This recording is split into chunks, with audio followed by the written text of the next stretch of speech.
y eso es sumamente importante. Vamos a orar para entrar al capítulo 4 del Evangelio de Lucas.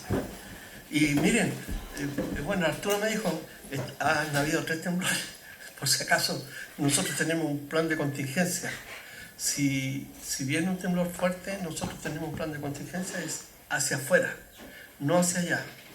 ¿Por qué? Porque ahí todavía están las cornisas antiguas, así que eso es un peligro inminente.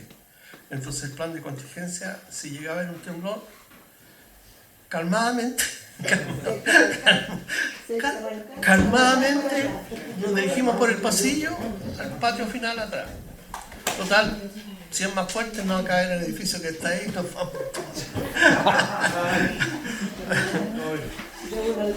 nos vamos todos.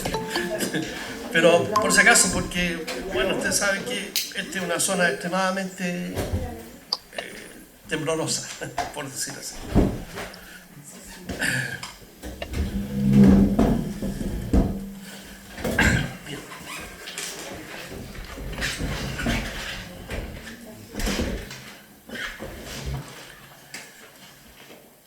Entonces, Lucas, el capítulo 4. Señor, oramos que tu Espíritu Santo nos guíe, Señor, en encontrar, Señor, tu dirección, tu guía en las cosas que tú, Señor, quieres enseñarnos este día. Y sin duda, Señor, tú quieres hablarnos a nuestro corazón porque tú nos amas, Señor, y deseas lo mejor para nosotros. En el nombre de Jesús oramos. Amén. Está un poco fuerte, parece. Sí, porque está...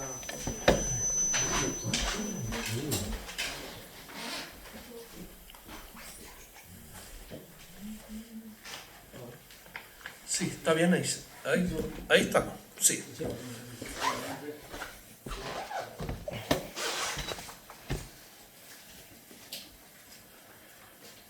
Bien, capítulo 4. Comenzamos entonces con la tentación de Jesús. Terminamos la semana pasada con la genealogía. Es algo que normalmente en una iglesia no se va a enseñar, la genealogía, porque es como estudiar crónicas, ¿cierto? Y toda una serie de, ¿cierto?, de genealogías, pero todas tienen un propósito. Y la genealogía que acabamos de terminar, al final del capítulo 3, tiene varios propósitos. Primero, mostrarnos que Jesucristo es 100% hombre, porque parte por la descendencia de María. La de Mateo es por José, pero esta es de María, por el capítulo 3. Y llegamos hasta Adán y finalmente dice, y Jesús, Hijo de Dios. Entonces, Jesús, el Señor a través de la genealogía nos muestra que Dios diversificó su plan a través de las generaciones para llegar hasta nosotros con el plan de salvación a través de Jesucristo. Jesucristo 100% hombre, 100% Dios, y tiene su plan trazado a través de las edades, y eso es maravilloso porque Dios no diseñó el plan con ocasión de la caída del hombre. Eso estaba diseñado desde la eternidad.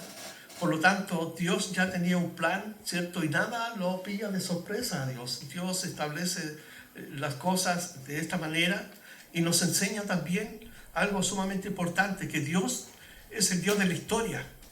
Muchos filósofos y teólogos, ¿cierto?, dicen que Dios fue como un relojero que armó un reloj, lo inventó, le dio cuerda y lo dejó a su total abandono.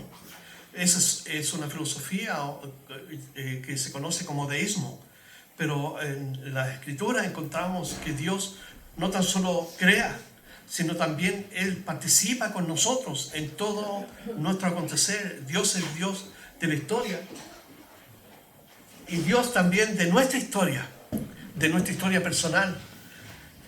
Hablaba yo ayer que estuvo visitándome Rodrigo, él es un estilista, ustedes pueden ver que me dejó estilista.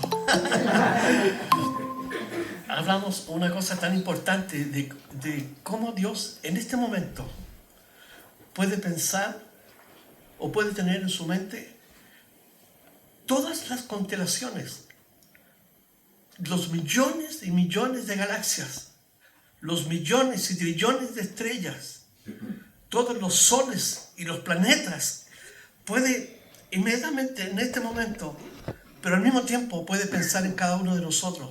Es la maravilla de Dios.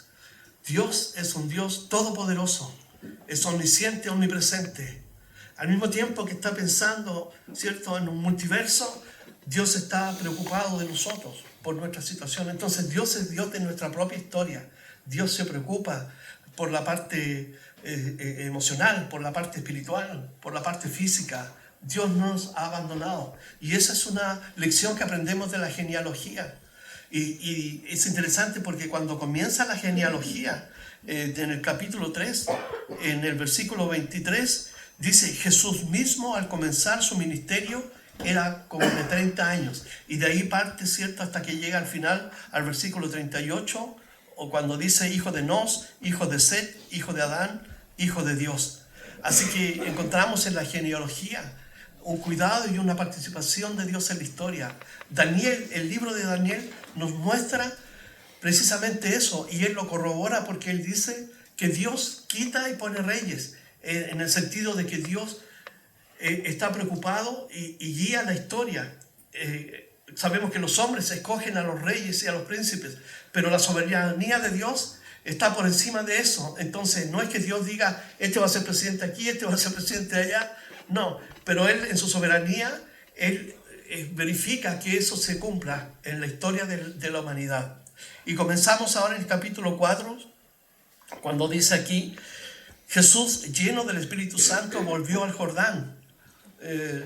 ¿Cierto? Luego que se había bautizado, dice: Jesús, lleno del Espíritu Santo, volvió al Jordán y fue llevado por el Espíritu al desierto por 40 días.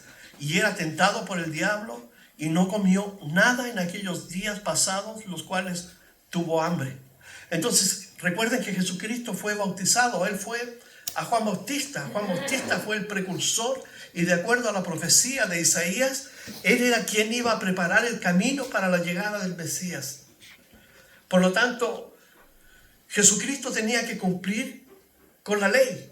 Y la ley, ¿cierto?, también lo llevaba, lo impelía a practicar este bautismo, no porque fuera pecador, sino porque él se identifica con el pecador. Jesús nos enseña en 2 de Corintios, el capítulo 5, el último versículo, dice que no teniendo pecado, por nosotros Dios lo hizo pecado para que se cumpliera la justicia de Dios en él. Y esa justicia nos fuera aplicada. Por lo tanto, Jesús, cuando va al agua, al bautismo, se bautiza para identificarse con nosotros, no siendo pecador. Con esa razón, el escritor del libro de los Hebreos nos dice que él se identifica con todas las áreas de nuestra vida y con toda la problemática que encierra el ser humano. Dice que siendo tentado en todo, dice, Él se compadece de nosotros, porque Él mismo fue tentado en todo, pero sin pecado. Por lo tanto, Dios entiende nuestra naturaleza, porque Él mismo se vistió de ella. Él se hizo hombre, Él, ¿cierto?, hizo a un lado, no se aferró a su divinidad, sino que tomando forma de siervo o forma de hombre, se hizo siervo y fue obediente hasta muerte y muerte de cruz, por lo cual Dios le exaltó y le dio un nombre que es sobre todo nombre, ante el cual, dice la Escritura, toda rodilla y toda lengua un día va a clamar que Jesucristo es Señor por sobre todos. Por lo tanto, Jesucristo se identifica con nosotros, con nuestra naturaleza. No estamos abandonados, no estamos solos. Jesucristo dijo, estoy con ustedes todos los días de su vida. Pero aquí Jesucristo va a comenzar su ministerio, pero para comenzar su ministerio Jesús tiene que ir al desierto. Y es interesante porque Juan Bautista fue al desierto, y porque el desierto le habla a Israel. Recuerden que Dios quiere que Israel se convierta, que Israel se vuelva a Él. Por lo tanto, el desierto es un pedazo de la historia tremendo del pueblo de Israel, porque en el desierto Dios les habló, Dios les dio el maná, Dios les protegió con la nube y con el fuego. Dios se reveló en el monte Sinaí. Y esto es parte de la historia de la humanidad. Por lo tanto, Dios habla en el desierto. Dios nos saca al desierto a veces, porque Él desea hablar con nosotros. Y eso significa que debemos estar a solas, cara a cara. Pero aquí dice que el Espíritu Santo, el que vino en forma, dice, de paloma sobre Él, y que lo llenó, ¿cierto?, lo llenó, dice, del Espíritu Santo y fue llevado por el Espíritu Santo al desierto por 40 días. Él estuvo sometido, ¿cierto?, al rigor del desierto, el calor en el día abrasador y el frío intenso por las noches. Nosotros tenemos un desierto aquí sumamente inhóspito, es el desierto más inhóspito del mundo. No ha llovido en más de 400 años, no ha caído una sola gota. Por lo tanto, conocemos de cerca la experiencia de estar en temperaturas bajo cero, ¿cierto?, en la noche, y quien ha tenido la experiencia de vivir, por ejemplo, en Calama, sabe de qué se trata. Pero Jesús fue al desierto intenso con el calor y el Espíritu Santo lo llevó.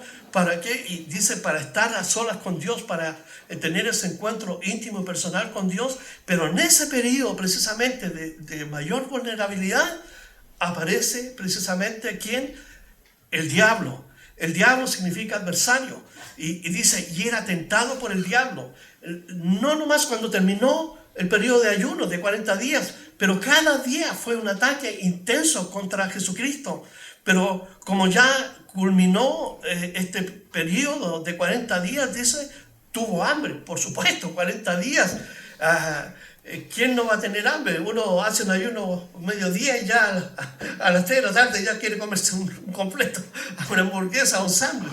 Entonces, pero Jesús estaba sometiendo su carne, estaba sometiendo su voluntad, estaba adorando a Dios. Ese ayuno fue todo un proceso espiritual intenso. Recuerden que Jesús tiene de cerca a los esenios que viven en el desierto, que por ello nosotros tenemos, ¿cierto?, los manuscritos del Qumran.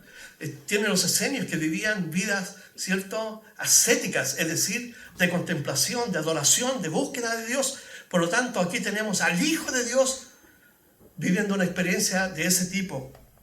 Y era tentado. Entonces dice que fue lleno del Espíritu Santo. Y cuando nosotros trasladamos este texto a nuestra propia vida, entonces uno puede decir, soy lleno del Espíritu Santo. Sí, Dios quiere llenarnos con el Espíritu Santo.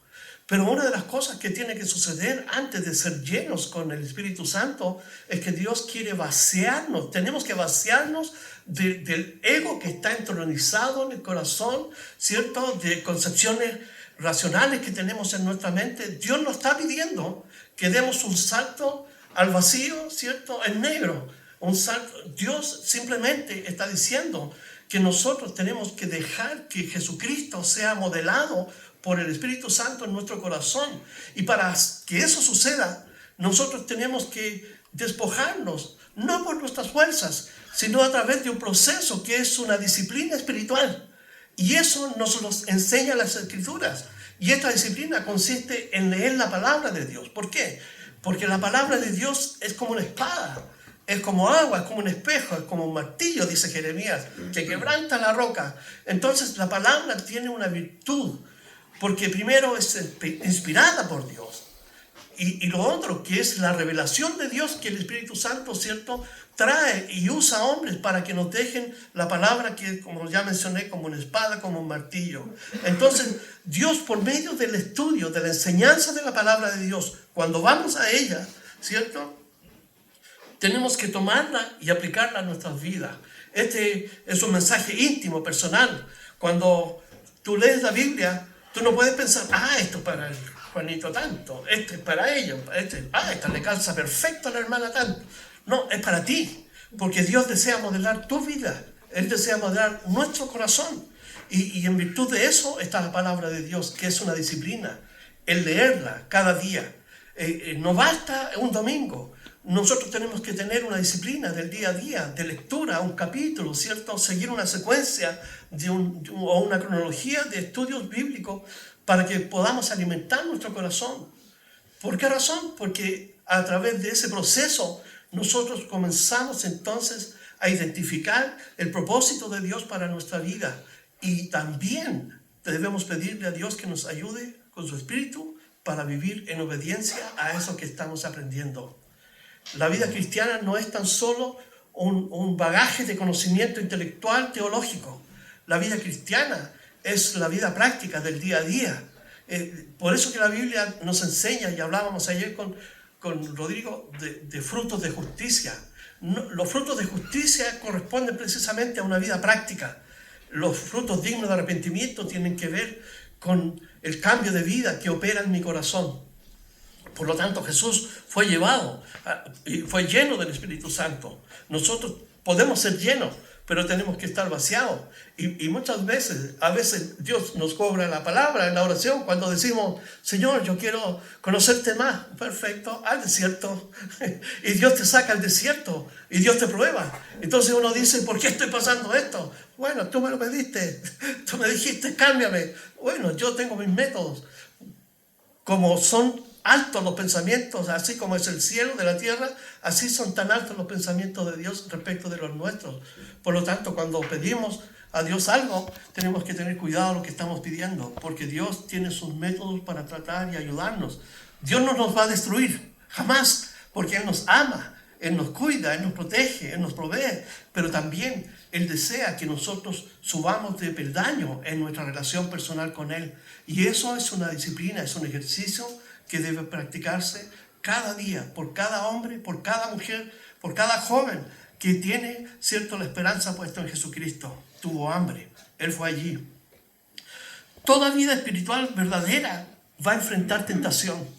Si uno está buscando a Dios cada día, obviamente el diablo va a buscarte con pinzas, porque hay cristianos que están viviendo una vida en un status quo sin ningún efecto en su vida. Son cristianos nominales, y eso no es una ofensa, sino que la Escritura dice, es más fuerte, porque dice son cizañas, están ahí, no, marcan el paso. Pero los que comienzan a orar, los que comienzan a buscar a Dios, los que quieren buscar y parecerse a Jesucristo, van a enfrentar las tentaciones. Jesús nos enseña ahora cómo resistir y cómo vencer la tentación. Primero, Jesús estaba lleno del Espíritu Santo. Jesús no evita el problema, no evita la tentación, no, como en el huerto de Getsemaní, cuando dice, Señor, si hay una forma de sacar, digamos, la posibilidad de que el hombre sea redimido sin la cruz, pues puede hacerlo. Pero si no, hágase tu voluntad. Y Él se aferró a la voluntad de Dios. Jesús nunca evitó el problema, no evitó la tentación, la enfrentó. ¿La enfrentó cómo? Con la vida llena del Espíritu Santo. Y aquí nosotros tenemos que quiero hacer un breve paréntesis, porque ser lleno del Espíritu Santo, si usted pregunta en una denominación pentecostal, le van a decir que usted tiene que hablar en lenguas, ¿cierto? Le van a decir que usted tiene que hablar en lenguas, tiene que vestir de una forma y tiene que hacerlo. Si va a una iglesia presbiteriana, te van a decir usted tiene que ser un teólogo de la Biblia. Usted tiene que conocer la Biblia a fondo y racionalmente leerla, interpretarla. Pero vivir la vida en el Espíritu es vivirla cada día en el amor de Dios, descansando en sus promesas. Y no es una cuestión tan mística, lleno de misticismo, donde, cierto, veo angelitos volando y mucha gente dice, no, tuvo un sueño y otro tuvo otro sueño. Pero la vida cristiana es por fe.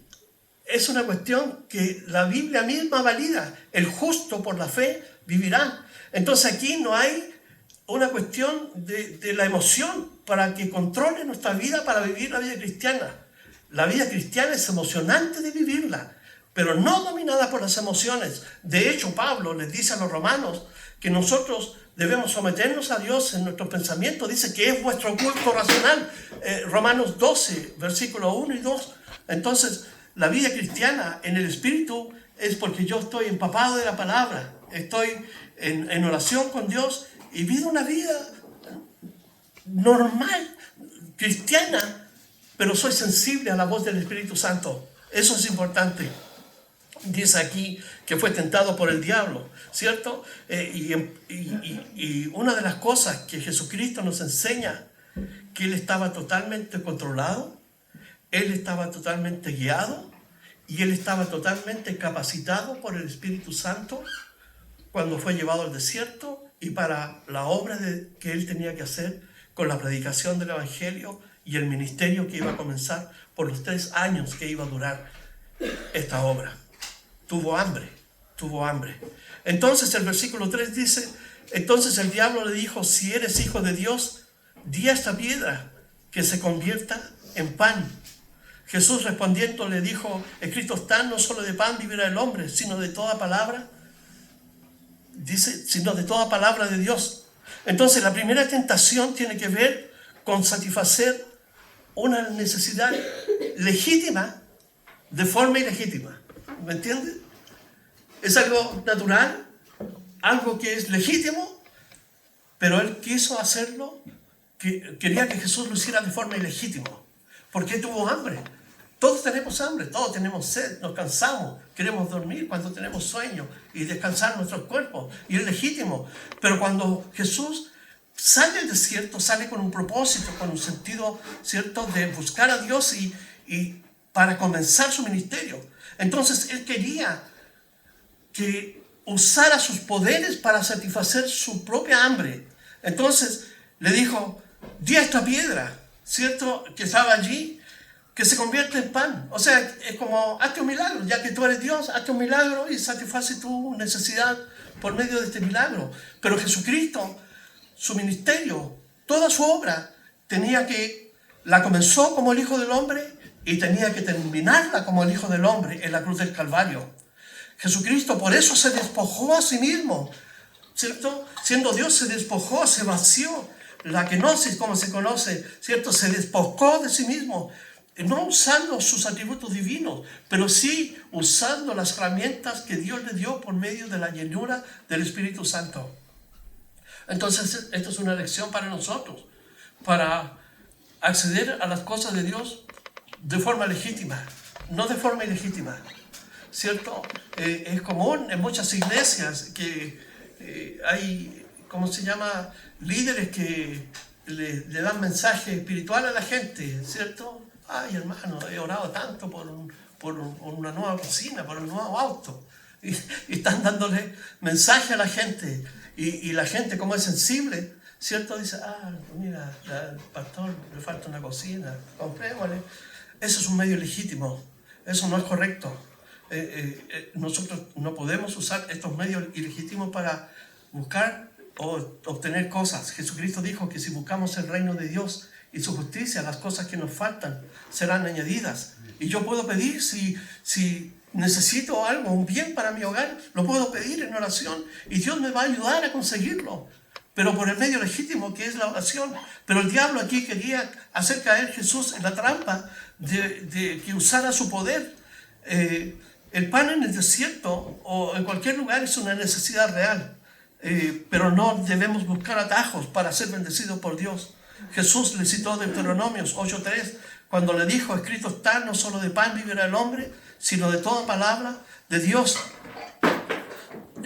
Aquí se enseña que el hombre depende de la necesidad de la palabra, por medio de la palabra. Y aquí quiero hacer otro paréntesis. El pan suple una necesidad física, ¿cierto? El hambre. Pero Jesús confía en Dios más que en el propio alimento o de usar sus propios poderes para transformar una piedra en pan.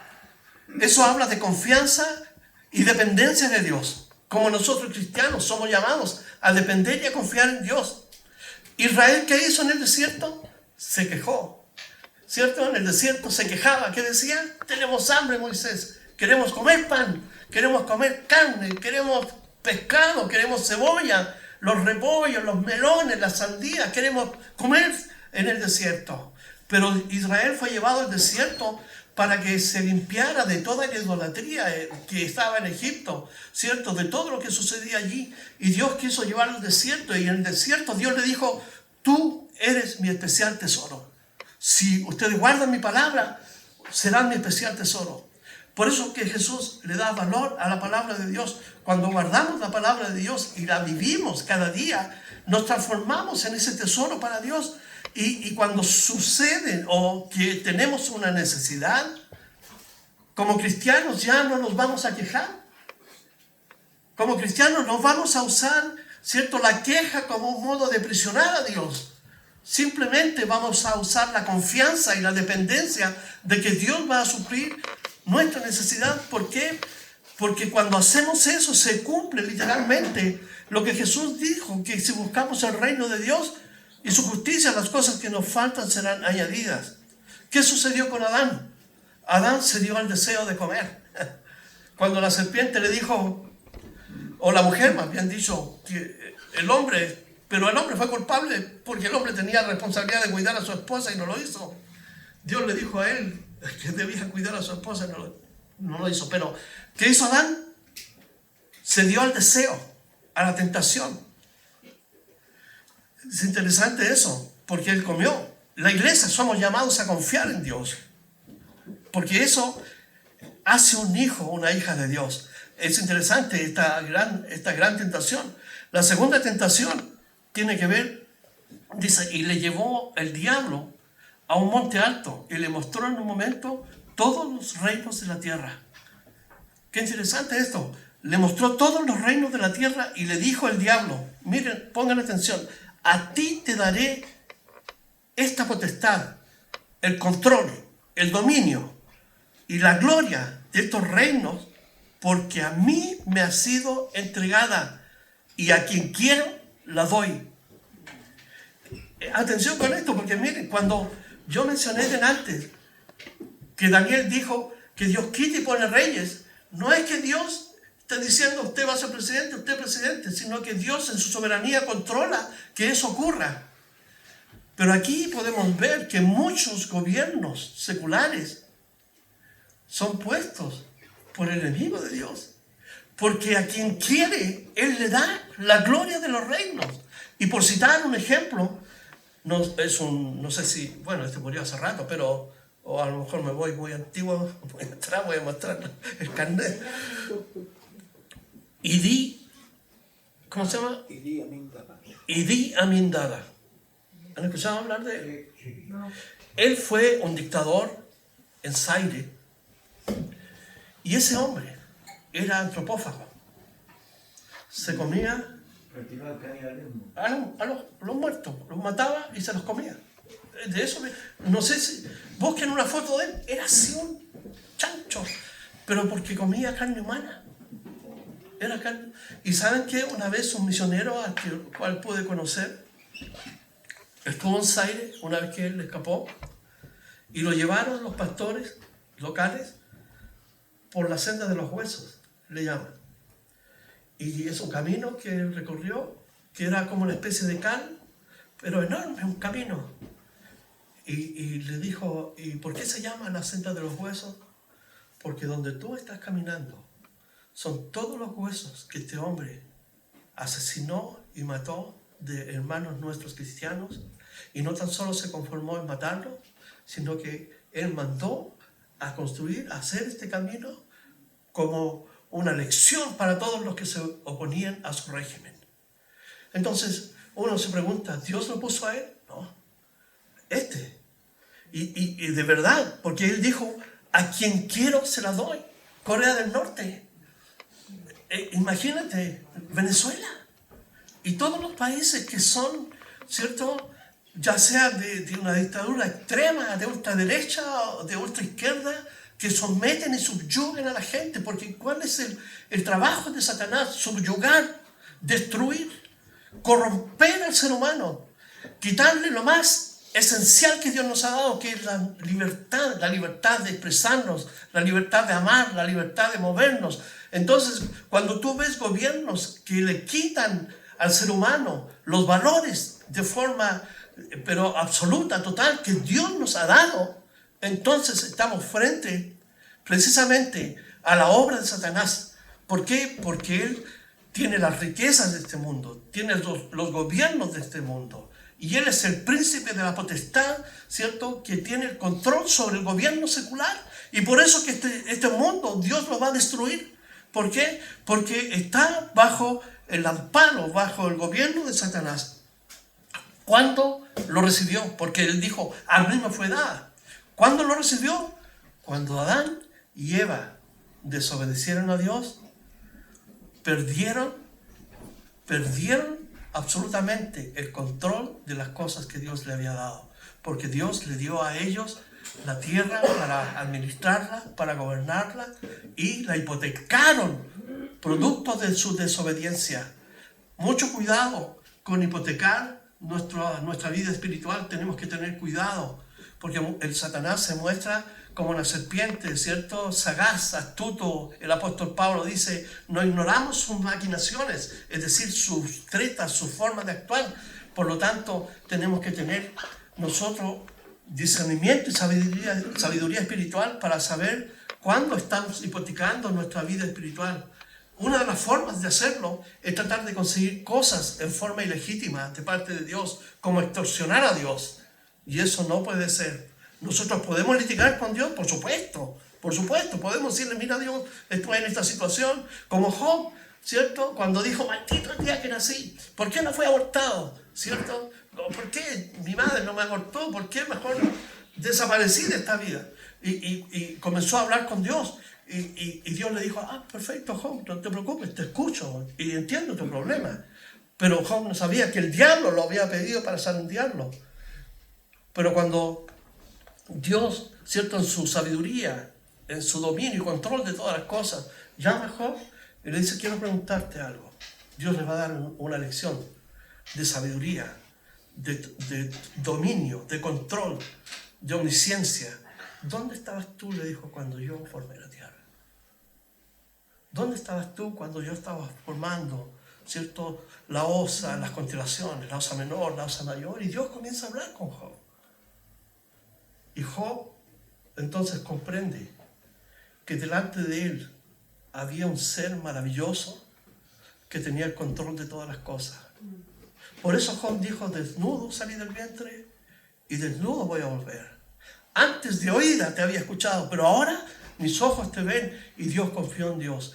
Y sus amigos, ¿cierto?, acusándolo que él estaba en pecado, que era un mal cristiano, que no iba a la iglesia, que no leía la Biblia, ¿cierto? Pero Job se mantuvo incólume en su fe delante de Dios. Soportó la prueba, soportó la tentación, fue firme en sus convicciones y Dios finalmente lo bendijo.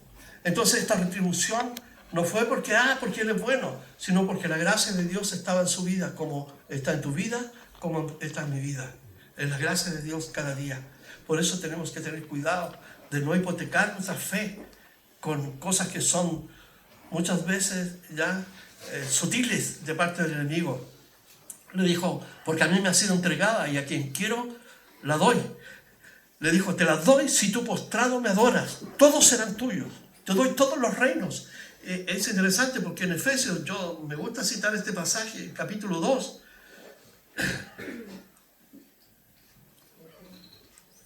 El versículo 1, 2 y 3 del libro de Efesios, capítulo 2. Porque Pablo ratifica esta hegemonía que Satanás tiene sobre el mundo secular. Dice aquí Pablo en capítulo 2, y Él os dio vida a vosotros cuando estabais muertos en delitos y pecados, en los cuales anduvisteis en otro tiempo, siguiendo la corriente de este mundo, conforme al príncipe de la potestad del aire, el espíritu que ahora opera en los hijos de desobediencia. ¿Quién tiene el control del mundo secular? Es el príncipe de la potestad del aire. El mismo que le dijo a Jesucristo, te los doy. Pero el atrevimiento de Satanás no tiene límites. Por eso que nosotros tenemos que tener discernimiento. Porque Satanás le ofreció al que había creado todas las cosas, al que había creado el mundo, los universos, las galaxias, todo.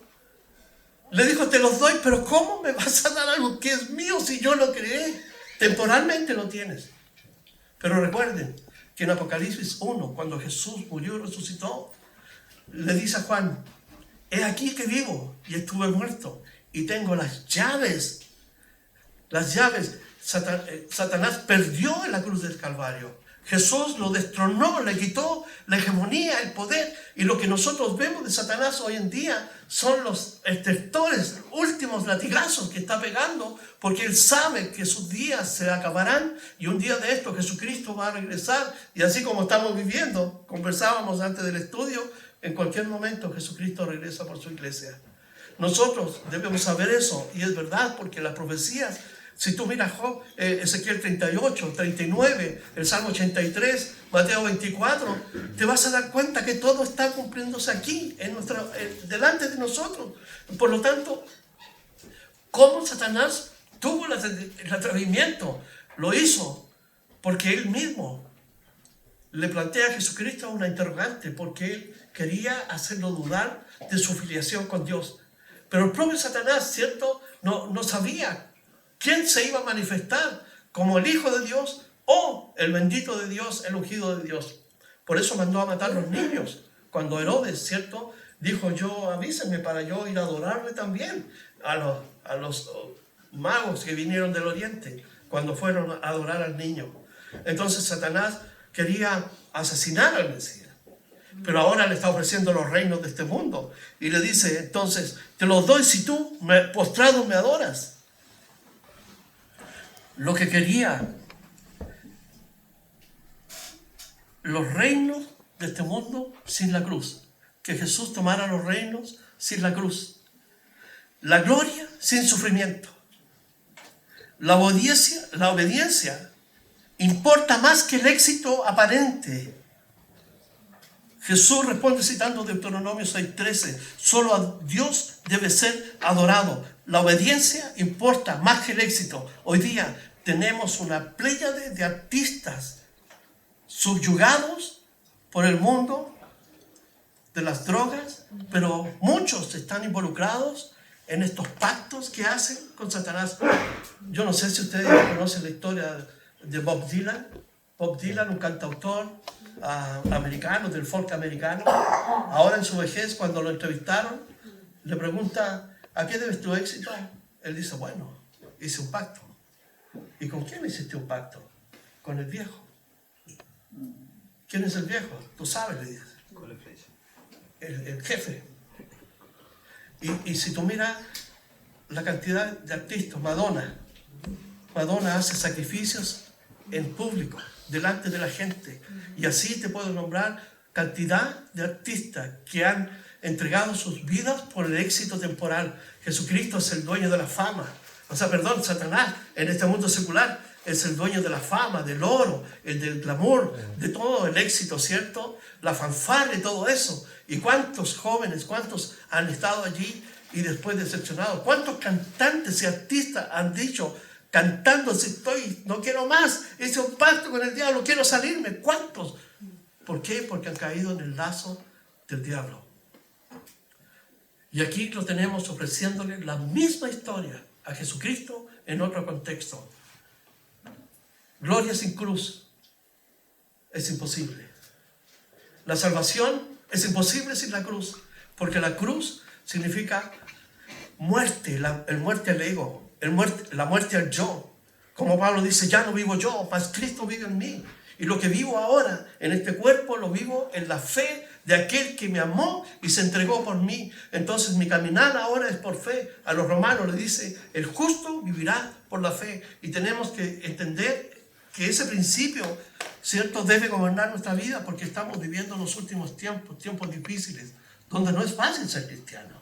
Uno tiene luchas, los problemas se acrecentan, las pruebas. El enemigo aparece como aquí, ¿cierto?, en el desierto de nuestra vida. A veces aparece para tentarnos subliminalmente con ideas, con cosas, para que nosotros, ¿cierto?, desertemos de la fe.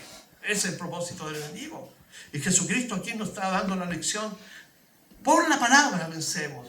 Santiago 4:7 dice, o primera de Pedro 4:7 dice que resistid al diablo, someteos pues a Dios, resistid al diablo y éste huirá de vosotros. ¿Cómo lo resistimos? De nuestras fuerzas, no, por la palabra de Dios, por la palabra. Escrito está, no solo de pan vivirá el hombre. ¿Y qué le responde Jesucristo aquí? Le dice, respondiendo Jesús le dijo, vete de mí, Satanás, porque está escrito, o escrito está, al Señor tu Dios adorarás y solo a Él servirás. Hay un solo Dios y un solo mediador entre Dios y los hombres, Jesucristo hombre. Hay un solo Dios, único Dios verdadero. Jesús le dijo a la mujer samaritana, Dios es espíritu y los verdaderos adoradores deben servirle en espíritu y en verdad. Hay un solo Dios manifestado en tres personas, Padre, Hijo y Espíritu Santo. Jesús dijo, todo lo que pidierais al Padre en mi nombre, creyendo, lo recibiréis. Nuestras oraciones deben ser al Padre en el nombre de Jesús. Hay cristianos que oran al Espíritu Santo, ayúdame, pero Jesús dijo, ora al Padre, al Padre tenemos que orar. Y por medio del Espíritu oramos. Y muchas veces el Espíritu intercede por nosotros con gemidos indecibles, nos dice Romanos, el capítulo 8. Pero la oración siempre es al Padre. Jesús dijo, todo lo que pidierais al Padre en mi nombre. Por lo tanto, tenemos que orar en el nombre de Jesucristo, al Padre. Por medio del Espíritu oramos. Entonces aquí Satanás recibe, ¿cierto?, la respuesta dura, directa de Jesús. Vete de mí porque escrito está. Cuando le dijo, no solo de pan vivirá el hombre, escrito está, ¿cierto?, sino de toda palabra de Dios. Y ahora le dice, escrito está, al Señor tu Dios adorarás y solo a Él servirás. Debemos adorar a Dios por medio de la alabanza, por medio de la devoción personal, en el día a día. Lo primero que debemos hacer es adorarle, ¿cierto? Gracias, Dios, por este día. En fin, tú sabes cómo hablas con Dios cada mañana o donde lo hagas, en tu casa, en tu trabajo. Adorarle y servirle. ¿Por qué? Porque Él es un Dios maravilloso, lleno de amor, de compasión, de misericordia. Por su misericordia no somos consumidos. Cada día es un regalo de Dios. Entonces dice, al Señor solamente adorarás y solamente a Él servirás. Y le llevó a Jerusalén, la número 3, y le puso sobre el pináculo del templo. Entonces la primera es para satisfacer una necesidad natural de forma ilegal. La segunda, satisfacer una necesidad, ¿cierto?, a cualquier costo. Y la tercera, déjame ver aquí, tiene que ver con tratar de manipular a Dios. Dice aquí el versículo 9, y le llevó a Jerusalén y le puso sobre el pináculo del templo y le dijo, si eres hijo de Dios, échate aquí abajo. Fíjense, hay, respecto a esta afirmación que hace el diablo, si eres, es como muchos dicen, sí, eres el hijo de Dios. Pero recuerden que antes, cuando Jesús fue al agua, a bautizarse, a identificarse con nosotros los pecadores, recuerden que se abrió el cielo. ¿Y qué dijo la voz del cielo? Este es mi Hijo amado, en quien tengo complacencia. Entonces, el ataque aquí, ¿cierto?, está centrado precisamente en colocar la duda, la incertidumbre respecto de su filiación y del propósito que tenía que cumplir. No es lo mismo en Génesis 3, cuando le dice, con que Dios les dijo, no morirán si comen de esto. Y la mujer dice, cierto, no debemos comer ni tocarle. ¿Y qué le dice Satanás? No morirán. Y aquí Satanás está planteando también la duda. Uno de los grandes problemas que enfrentamos cuando somos tentados precisamente es el gigante de la duda. ¿Será que Dios está conmigo este día? ¿Será que Dios me ama? ¿Será que Dios me va a proveer? ¿Será que Dios? La duda. La duda se levanta como un gigante muchas veces. Y todos los que estamos aquí en esta sala enfrentamos muchas veces este tipo de problemática en nuestra vida espiritual. La duda. ¿Será que Dios está conmigo? ¿Será que Dios realmente me va a ayudar? ¿O será un cuento que me he imaginado durante toda mi vida de algo que realmente es prácticamente casi un mito? Pero miren, Elías fue un profeta, un hombre de Dios usado maravillosamente, pero era un hombre sujeto a las mismas pasiones y a los mismos problemas que nosotros. Tenemos muchos hombres que dudaron en el Antiguo Testamento. Y muchos le plantearon las dudas a Dios. Y es natural que dudemos porque somos de mente finita, somos limitados. Comprendemos racionalmente muchas veces ideas como visiones filosóficas, ¿cierto?, teológicas o planteamientos científicos. Los conocemos de memoria. Pero frente al Creador, muchas veces viene el enemigo y nos plantea esta duda. La tentación de la duda. A no creerle a Dios. No le creas a Dios. Muévete por tus medios. Tú tienes amigos. Tú tienes un conocido. Normalmente es así. Oye, tengo un problema. ¿Tienes algún amigo? ¿Tienes un conocido? En vez de ir y decirle a Dios, mira, tengo un problema. Tengo un problema en mi casa, tengo un problema con mi esposo, con mi esposa, tengo un problema en mi trabajo, con mis compañeros, tengo un problema con mis hijos, tengo un problema, Señor, tenemos un problema con mi esposo ahora financiero, tenemos un problema, en fin, tenemos que recurrir a Dios. La única forma de destruir la duda es confiando y entregando nuestro problema a Dios. Jesucristo dijo, venid a mí todos los que estáis trabajados y cargados. ¿Qué significa eso? Que tenemos que aprender a depositar en Jesucristo nuestra confianza. Y para eso es importante tener bien claro, estar bien convencido de lo que significa la fe en Dios, en un Dios real, en un Dios que es arquitecto, que es diseñador, que está preocupado de nosotros cada día. Tenemos que tener en cuenta que la fe se mueve precisamente por medio de la palabra, porque por medio de la palabra crece. Por medio de la palabra nosotros nos encontramos con los eventos magníficos de Dios. Los salmos, por ejemplo, expresan maravillas de Dios.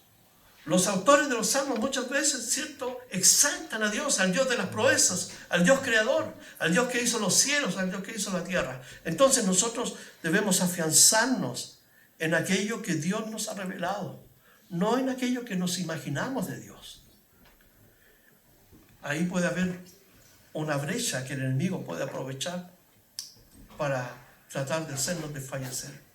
Entonces le dijo, si eres hijo de Dios, échate aquí abajo, porque Cristo está, a sus ángeles mandará cerca de ti que te guarden, y en las manos te sostendrán, para que no tropieces con tu pie en piedra. Satanás le está citando aquí un salmo, el Salmo 91, versículos 11 y 12. Lo distorsionó, porque este salmo habla de la confianza en Dios, de la confianza absoluta en Dios, no de una fe excéntrica en Dios. ¿Me entiende? Una fe que, no, yo creo en Dios. Yo creo en Dios, Dios lo va a hacer. ¿Cierto? Hoy día se juega mucho con eso, esa fe excéntrica que invita a los cristianos a cosas que son en realidad basadas más en la emoción, más que en un argumento bíblico. Entonces, este salmo habla de la confianza en Dios, pero Satanás lo pervierte para que él, ¿cierto?, en esa fe excéntrica, saltara. Y cuando va llegando abajo, los ángeles, eso no quiere decir el texto. Dice que el texto, que los ángeles nos van a guiar en nuestros caminos. Son una ayuda. No para estas excentricidades que quería Satanás. Entonces, Satanás quería empujarlo a una especie también de fe egoísta. Las pruebas de fe egoísta son, demuestra que me amas, Señor, lo que te estoy pidiendo. Demuéstrame que me amas, que yo te estoy pidiendo esto. La verdadera fe no exige pruebas a Dios. El diablo astutamente cita las Escrituras, pero fuera de contexto, sugiriendo que Jesús pruebe a Dios arrojándose del pináculo del templo. Con esto vamos a ir terminando. Cuando Satanás le ofrece los reinos y la gloria del mundo, Jesús rechaza esto porque Él es el creador. Pero como hombre, Él se somete a Dios. Israel, en el desierto, le dijo a Samuel, nosotros queremos un rey, no queremos a Dios, queremos un rey sobre nosotros, como todas las naciones que están a nuestro alrededor. Y cayeron en esa tentación de despojar a Dios del centro de su vida y dejar, ¿cierto?, un gobierno secular que obviamente ya sabemos la historia de los reyes seculares, cómo vinieron, cómo destruyeron Israel, la historia de Roboam, ¿cierto?, de Acab y reyes perversos que incitaron a Israel a la idolatría. Entonces Israel quiso un rey. Israel, ¿cierto?, tomó la opción de desechar a Dios como una tentación, ¿cierto?, sabrosa para imitar al mundo. Adán quiso ser como Dios porque ¿qué le dijo a Satanás? Serán como dioses. ¿Y qué hizo Adán? Comió, porque él quiso. ser igual a Dios. Y la iglesia, ¿cierto? Hoy día cayó en la tentación de este exitismo, ¿cierto? De este show mediático que encontramos, de estos grupos que ensalzan, ¿cierto? Todo lo que nosotros y ustedes y yo conocemos. Pero Dios está presente, Dios está presente. Uno de los grandes grupos que estaban en el top de línea fracasó estrepitosamente cuando los líderes comenzaron a declararse totalmente, ¿cierto?, no hombres. Y quedó una debacle, el testimonio fue terrible, principalmente en Estados Unidos y en Europa. Y la tentación del pináculo, ¿cierto?, como la presunción de fe, Jesús rehusó eso. ¿Por qué? Porque él caminaba en fe y en integridad de fe. Israel puso a prueba a Dios en Masá, lo probó. Queremos comida, queremos agua, queremos esto. Y Adán dudó de la bondad de Dios, porque si hubiera confiado en Dios no hubiera tomado la decisión que tomó. Y nosotros somos llamados a confiar plenamente en Dios. Es interesante que la tentación de Cristo nos enseña a nosotros que también podemos ser tentados. Y si no estamos en la palabra, podemos caer estrepitosamente. ¿Cuántos hijos de Dios se han apartado de la fe? Porque poco por poco fueron perdiendo esa comunión con Dios y con la iglesia. Y bueno, el susurro de Satanás todavía perdura a través de los tiempos, el siseo de Satanás, ¿cierto? Toma tu independencia, sé feliz, vive a tu estilo, sé cómo quieras ser. Y cuando de pronto nos encontramos, vemos a cristianos que están separados y lejos de Dios.